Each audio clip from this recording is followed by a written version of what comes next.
Bonjour Carole. Bonjour Guillaume. Aujourd'hui, j'aimerais ça en savoir un peu plus sur les ressources en lien avec l'économie sociale. Comment ça fonctionne l'ensemble de l'écosystème? Il y a beaucoup de monde derrière tout ça.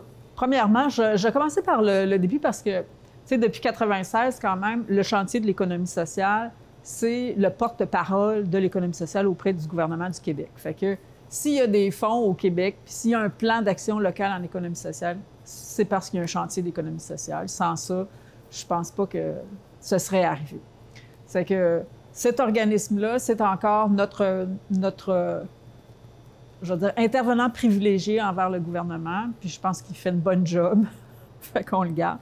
De ça découlent les pôles régionaux de l'économie sociale. En fait, les pôles régionaux ont été mis en place dans la foulée d'avoir une représentativité sur l'ensemble du territoire du Québec. C'est que, puis ils sont de mieux en mieux financés, les pôles. C'est que, dans le fond, on incite, nous, les entreprises, à devenir membres du pôle régional de façon à ce qu'ils aient l'information, qu'ils soient connectés avec ce milieu-là. Donc, SR02, pour nous, est un partenaire important. Il y a aussi la CDRQ qui, en fait, la CDR, c'est la coopérative de développement régional qui soutient les coopératives. Leur mandat a un peu changé, ils sont rendus pan-québécois maintenant. Il se peut qu'ils prennent les OSBL aussi. Bon, bref, c'est un lieu pour avoir de l'information pour se démarrer en entreprise, qu'elle soit coopérative ou OSBL, apparemment. Évidemment, il y a les organismes de développement économique local qui sont les MRC versus CLD, là, parce qu'il y en a qui sont encore CLD ou d'autres CIDAL ou d'autres, ce qu'on voudra. Donc, organisme de développement économique, volet québécois, puis il y a un organisme de développement économique qui s'appelle la SADC, qui, lui, est plus au niveau fédéral. Donc, ce sont des lieux aussi d'accompagnement des entrepreneurs. Puis, ce qu'il faut comprendre, c'est que les entrepreneurs en économie sociale, maintenant, ne sont plus vus comme des non-entrepreneurs. OK? On a dû faire, bien sûr, une distinction assez importante entre l'économie sociale et le communautaire, parce que OSBL, pour OSBL, c'est un organisme sans but lucratif. Pour un organisme sans but lucratif, les gens se reconnaissent dans les deux. Et dans le fond, ce qui distingue l'économie sociale du communautaire, c'est vraiment la notion d'économie marchande. Alors, nous, il faut juste qu'ils fassent la démonstration qu'ils font de l'économie marchande. Fait que tu vends un service où il faut que tu aies des revenus autonomes à coup sûr. Donc, et on a créé aussi sur le territoire, nous, la table d'économie sociale, qui, elle, est une table réseau. Moi, je l'anime personnellement depuis 21 ans. Donc, je connais toutes les entreprises d'économie sociale de mon territoire assez bien. C'est que souvent, le référencement, tu sais, dans le fond, c'est comme une chaîne. Hein? Si une entreprise vient me voir, que moi, je ne peux pas trop l'aider, je communique avec la SADC, la CDRQ, tu sais, il y a un peu tout le monde qui est mis à profit. Dans le fond, on fait des cas cliniques. L'idée, c'est aider les entreprises à se démarrer, puis il faut juste comme pas se piler ses pieds sur le territoire, mais il y a des ressources qui existent. Puis les fonds qui sont dédiés aussi, on ne fait plus de différence pour les entreprises d'économie sociale. Tu sais, avant, on mettait un pourcentage plus haut pour les entreprises d'économie sociale. Maintenant, on ne fait plus ça parce que, dans le fond, mais on restreignait le montant maximum. C'est que là, maintenant, tout le monde a accès aux mêmes produits financiers que les autres entreprises du secteur plus traditionnel. Par contre, il y a des fonds dédiés qui arrivent du gouvernement, qui sont souvent dédiés à l'entrepreneuriat collectif. Donc, en réalité, on a peut-être plus de fonds pour les entreprises d'économie sociale. Je pense qu'il y a une raison à ça, c'est que ils ont une meilleure survie. Tu sais, les entreprises d'économie sociale ont une meilleure survie après 5 ans que les entreprises traditionnelles en démarrage. C'est que je pense que c'est ça qui a fait évoluer aussi les mentalités de reconnaître l'entrepreneuriat collectif comme un secteur qui répond à des besoins pour les citoyens, pas pour une partie des citoyens, mais pour les citoyens. Parce que là, ça peut devenir un choix aussi de faire affaire avec une entreprise d'économie sociale plutôt qu'une entreprise traditionnelle. C'est un choix, acheter, c'est voter. c'est un peu selon la sensibilité des gens, là, je vais dire ça comme ça. Mais il en demeure pas moins qu'on sent toujours un petit quelque chose de plus dans les entreprises d'économie sociale. Ils sont plus près de leurs clients, plus près des besoins des clients. Moi, je trouve que c'est assez flagrant parce que dans les entreprises de services, surtout, où on est un peu malmené dans le privé, là, les gens, le service à la clientèle, c'est pas... On ne peut pas dire que ces années-ci, le service à la clientèle, on donne du 10 sur 10 partout. Mais je pourrais dire que dans les entreprises d'économie sociale, oui. Ils ont une sensibilité à ça, ils sont très inclusifs, puis ils veulent, dans le fond, donner des services de façon égale à tout le monde. Fait que c'est un plus pour cette forme d'entrepreneuriat. Super, merci Carole, c'était vraiment intéressant. Puis je pense que c'était vraiment la bonne personne de nous en parler. Plus de 21 ans d'implication en économie sociale. Quand même. Merci beaucoup pour tout ce que tu as fait. Donc nous, de notre côté, on va se retourner vers 2 entreprises d'économie sociale de la MRC de Maria Chapdelaine.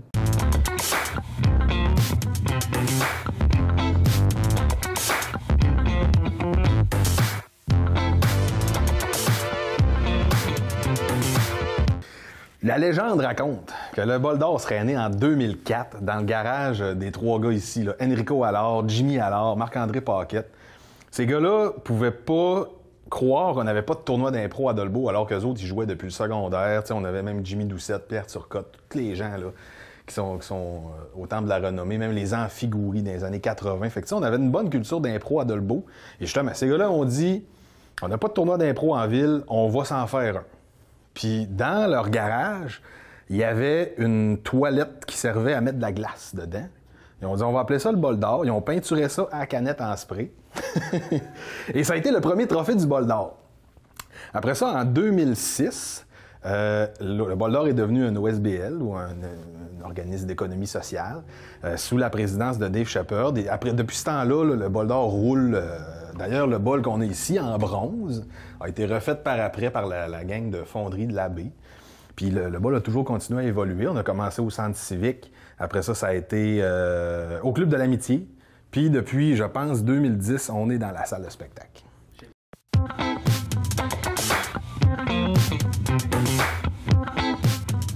Bien, c'est sûr que le bol d'or, c'est l'événement majeur de l'année. Fait que ça commence le vendredi. Le vendredi soir, on joue à peu près de 6h à minuit. Après ça, le samedi, toute la journée, de 8h ou 9h le matin à minuit le soir. On finit ça avec le match des étoiles ou l'improvard des étoiles ou peu importe le concept qu'on décide cette année-là. Et le dimanche, ben c'est toujours les finales. Donc, demi-finale 1, demi-finale 2, la finale. Fait que ça, c'est un peu le résumé de la fin de semaine du bol d'or. Mais le bol d'or, on travaille pas juste une fin de semaine par année, en fait. On commence dès l'automne à commencer à planifier.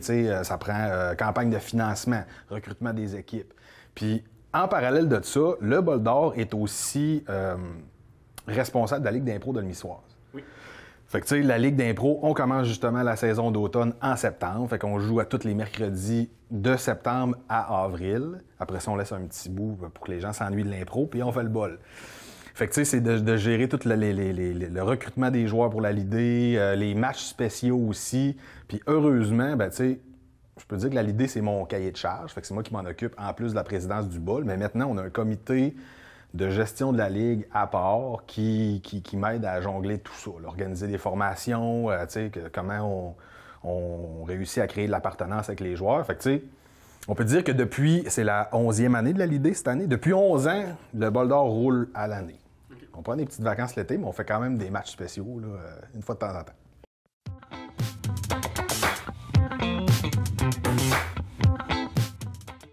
Durant l'année, c'est sûr qu'on est 7 sur le CA. Fait que, on est 7 qui se côtoient beaucoup plus souvent.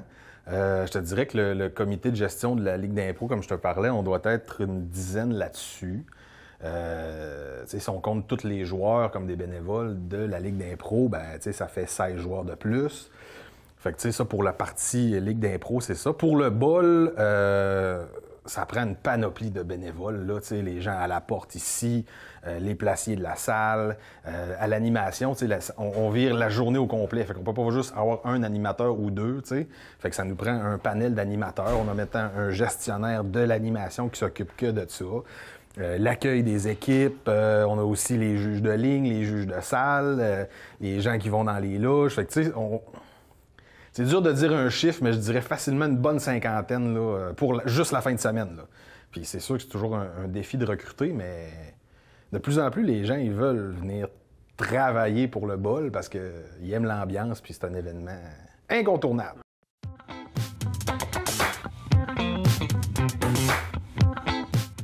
Ce qui s'en vient, on a recommencé la Ligue d'impro à temps plein cette année, au mois de septembre. C'est sûr qu'on peut pas nier qu'on joue avec des masques, distance, tout ça. Fait que ça, on est comme rodé là-dedans. Le bol d'or va revenir en 2022. Fin avril, début mai, toujours la même plage horaire. Mais là, c'est ça, on est en train de gérer ça. Là. Le nombre d'équipes, le nombre de joueurs par équipe, comment on va faire, c'est des gens qui viennent de l'extérieur, beaucoup d'équipes de Montréal, de Québec. On veut pas être un centre d'éclosion non plus, fait qu'il faut faire vraiment attention avec tout ce qui se passe présentement, malgré que là, ça se calme. Là. Mais c'est sûr qu'on va nécessairement obliger le double vax, passeport, en même temps pour les gens qui vont venir le voir et pour les joueurs. Mais cette année, on s'est dit que si tout va bien, on le fait. Puis, dans le futur, on espère toujours pouvoir faire des bols d'or ad vitam aeternam, comme on dit.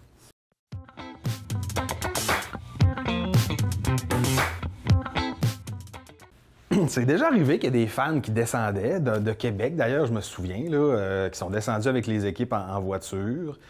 C'est sûr qu'on essaye d'attirer de plus en plus la clientèle extérieure aussi. On fait des partenariats avec les écoles pour qu'ils viennent voir de l'impro, les équipes, mettons, de Jonquière, du séminaire de Chicoutimi. En même temps, on essaye de leur fournir une petite formation payée à même nos poches.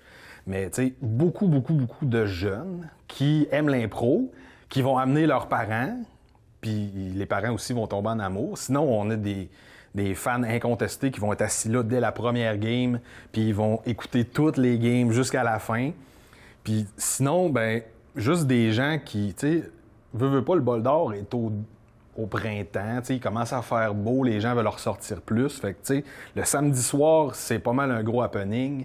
Les gens viennent tout de suite après souper, puis ça finit avec le match des étoiles. Il y en a, ça coûte, je pense, 10$ là, le samedi. Là. Fait que, il y en a pour leur argent. Là. Puis je me rappelle, avec le temps, là, même le dernier bol d'or, puis l'avant-dernier, quand on voit le foyer de la salle plein de monde, il y a du monde debout, il n'y a plus de place sur les chaises, on ne vivra peut-être pas ça présentement, mais c'est quand même assez intéressant. Puis, les gens viennent le samedi, ils voient les équipes, ils regardent le classement, ça les incite à revenir le dimanche pour les finales. Fait que, dernièrement, là, on a eu des fins de semaine incroyables au niveau du public. Là.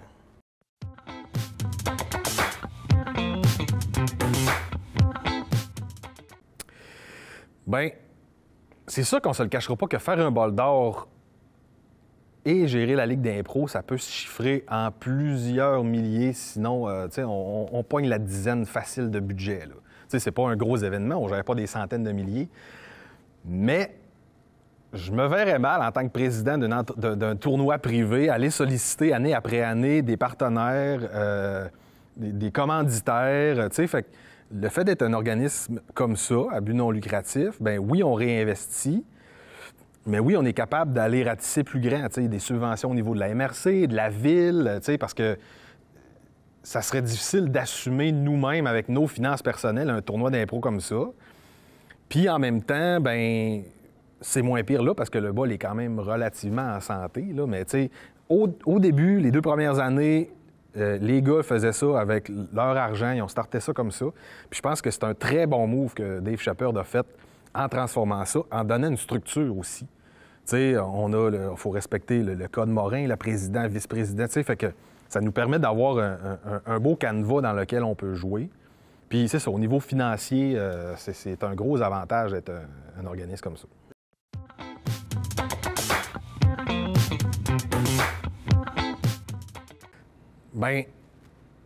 Il n'y a pas vraiment de hiérarchie dans le bol d'or. On travaille tous ensemble, on a tous notre spécialité. Oui, moi, je m'occupe plus de la communication, mais par exemple, on a Pierre-Luc qui s'occupe de l'accueil des équipes. On a Gaétan, mon père, qui fait au niveau vraiment trésorerie. On a Louise qui est super bonne au niveau secrétariat. On a Florence, Sébastien, Simon qui sont comme nos personnes à tout faire. Fait que... Puis, on y va comme ça aussi quand on fait la gestion de qui pourrait rentrer sur le CA, tu sais. Oui, on prend les candidatures, mais on va spotter des gens pour dire, bien, toi, tu n'es pas dans le même domaine que nous. Tu sais, moi, je suis en santé. Tu sais, mettons, Sébastien est en enseignement, Pierre-Luc est au niveau de l'industrie. Tu sais, fait qu'on essaye de se créer un portefeuille de plusieurs personnalités. Puis c'est ça, il n'y a pas quelqu'un qui va mettre son poing sur la table et dire, bien, ça, c'est ma décision, puis c'est moi qui fais ça, puis ça marche de même. Puis, tu sais, ça nous amène cette ouverture-là. Puis aussi même au niveau des joueurs de la Ligue d'impro, le petit comité que je vous parlais tantôt, là, c'est un esprit de collaboration, tout simplement. Il n'y a pas personne qui est meilleur qu'un autre. Puis, on n'a pas de décision cruciale à prendre non plus pour la vie des gens, là, mais c'est toute cette latitude-là que ça nous amène qui est le fun.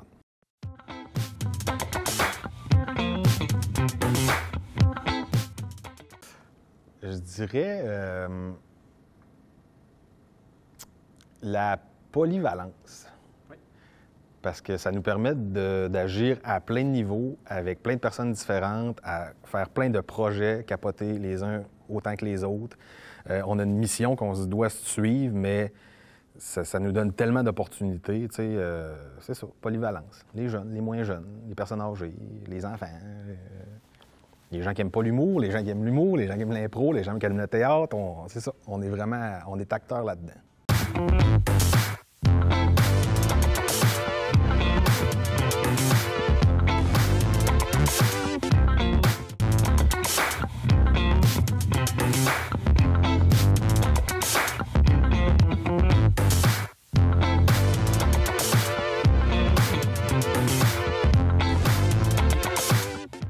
On appelle ça tout d'abord le site touristique Chute à l'Ours. Au fil des ans, ça a changé souvent de nom, mais présentement, là, c'est site touristique Chute à l'Ours. Donc, le site il a été construit en 1962 pour une ouverture en 1963.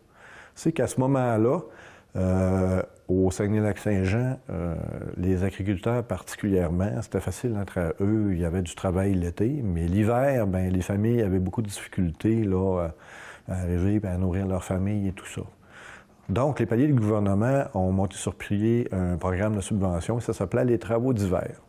Et les municipalités pouvaient appliquer pour un projet de développement dans leur communauté. Et c'est de là que la Ville de Normandie a décidé, bien, on va construire un camping municipal aux abords de la rivière. Et puis, ça a permis pendant un petit peu plus d'un an de faire travailler là, en période hivernale et en tout cas dans la saison morte, ces personnes-là. De la façon que ça a commencé, c'est que c'était vraiment uniquement un camping. Et on imagine que les équipements n'étaient pas ce qu'ils sont aujourd'hui, là, donc les unités étaient de plus petite dimension beaucoup, donc c'est des terrains beaucoup plus petits. On parle, là, présentement, on a 250 emplacements de camping. Là. À ce moment-là, là, on parlait de moins de 100 emplacements. On a actuellement des chalets locatifs, 21 chalets locatifs. À ce moment-là, il n'y avait pas de chalets en location.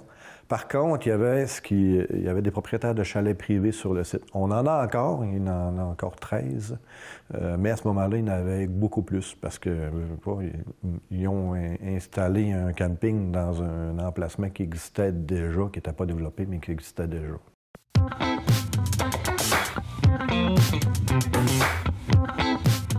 Oui, bien, principalement, on est un centre de villégiature, donc ce qui veut dire qu'on offre un hébergement varié et puis plusieurs activités. Donc, on a la chance d'offrir 250 emplacements de camping, 21 chalets locatifs, dont on a 3 chalets sur pilotis qui valent la peine d'être visités. On a aussi un petit complexe d'hébergement de 4 chambres. On parle de nombreuses activités, donc on a la restauration au niveau des services, une salle locative, on a une piscine chauffée, des sentiers pédestres en collaboration avec le Parc régional des Grandes Rivières.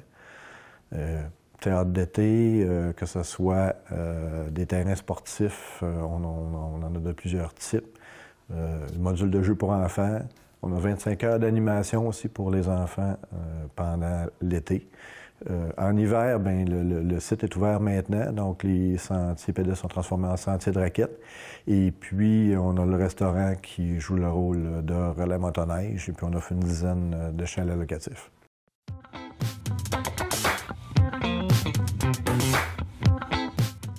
Bien, c'est particulier. Il y a 5 ans, on a pris la décision de changer la vocation de l'organisme d'économie sociale, donc du conseil d'administration du site touristique Chute à l'Ours, qui maintenant se charge vraiment de la planification et de la gestion du développement du site. C'est sa mission. Maintenant, les opérations du site sont opérées par la ville de Normandin. Le but de ça, dans un premier temps, c'est d'assurer la pérennité au niveau des administrateurs du site, mais aussi de travailler beaucoup au niveau de la rétention du personnel en augmentant leurs conditions de travail. Donc, les employés maintenant, on parle de 25 employés, dont certains sont... On a 27 employés, pardon, dont certains sont des employés à l'année. Donc, maintenant, c'est des employés syndiqués de la ville de Normandin. C'est important au niveau des conditions de travail. Donc, ça leur aura donné tout ce qui est congé mobile, congé maladie, assurance salaire, assurance maladie, etc. Et puis, ça nous a permis aussi de combiner des postes, notamment, là, on a des préposés à l'entretien qui travaillent autant l'été au site touristique que l'hiver au centre sportif. Et puis, la même chose au niveau de la restauration, on a pu combiner les 2 restaurants ensemble.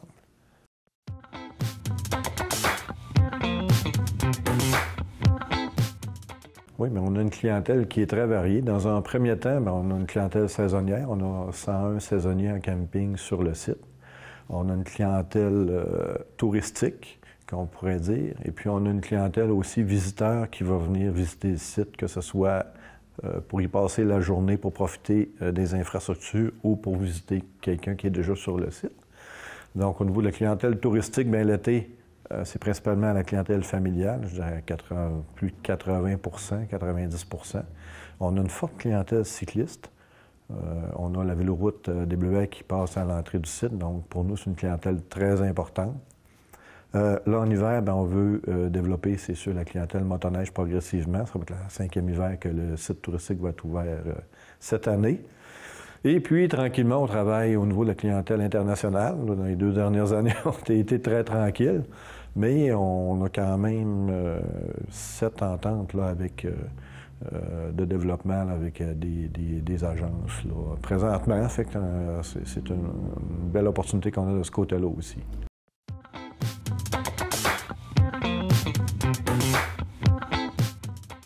Bien, nous, dans un premier temps, on rejoint nos clients, que ce soit par, si on a notre site web, tous les médias sociaux, que ce soit Facebook, Instagram. On a une infolette où on rejoint. Présentement, on a 4300 membres à notre infolette, donc c'est important. C'est de cette façon-là qu'on les rejoint pour leur partager nos offres. Des fois, hein, ils peuvent profiter de nos promotions, etc., puis sont vraiment intéressés à le faire. Au niveau de la clientèle saisonnière, pour nos campeurs saisonniers, il y a un comité saisonnier qui est formé sur le site. Et puis c'est très important, hein, j'ai oublié de le dire tout à l'heure, mais ces gens-là sont vraiment très impliqués parce qu'ils organisent plusieurs activités sur le site.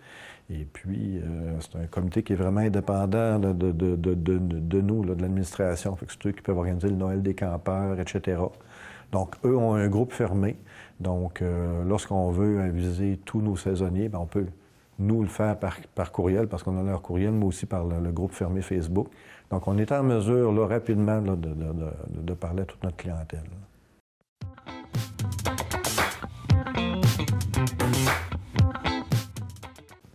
Bien, je dirais que nous, au site touristique, on a un engagement social qu'on avait et qu'on désire maintenir à long terme. Dans un premier temps, c'est qu'on a une entente avec le Centre de réadaptation en déficience intellectuelle. Donc, on a un intervenant qui se déplace avec entre 2 à 5 déficients intellectuels qui viennent travailler sur le site.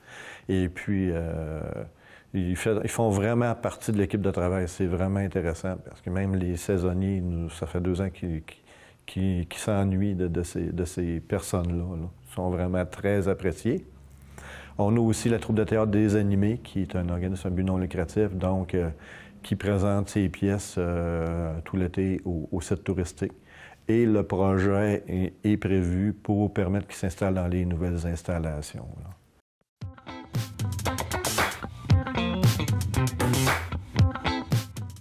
Bien, l'important, c'est qu'une entreprise d'économie sociale, ça n'a pas nécessairement à générer de profit. Ça fait bizarre à dire. Là. Le but, il faut que ça soit... Il faut qu'une entreprise soit rentable. Toute entreprise soit rentable. Et en passant, les entreprises d'économie sociale, c'est très important économiquement. Il y a des entreprises qu'on ne peut pas penser qui ont ces chiffres d'affaires-là.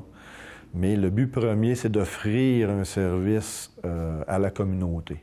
Et c'est ce qu'on fait au site touristique.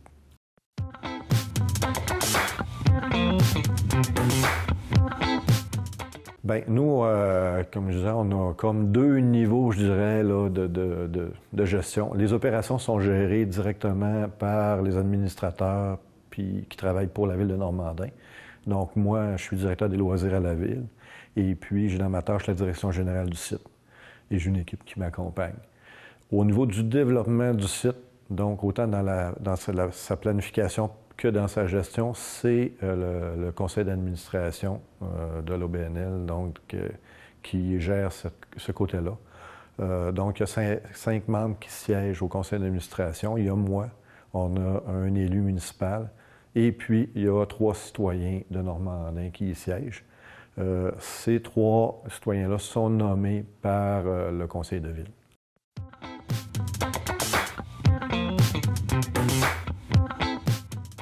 Bien, en un mot, c'est difficile. Je dirais que c'est très important pour une région. On ne peut pas penser le nombre de millions de dollars que génère l'économie sociale. Donc, c'est vraiment, comment je dirais, c'est pas une industrie, mais c'est vraiment une économie de plusieurs millions. C'est une économie qui est au service, c'est là qu'est la différence, qui est au service des citoyens.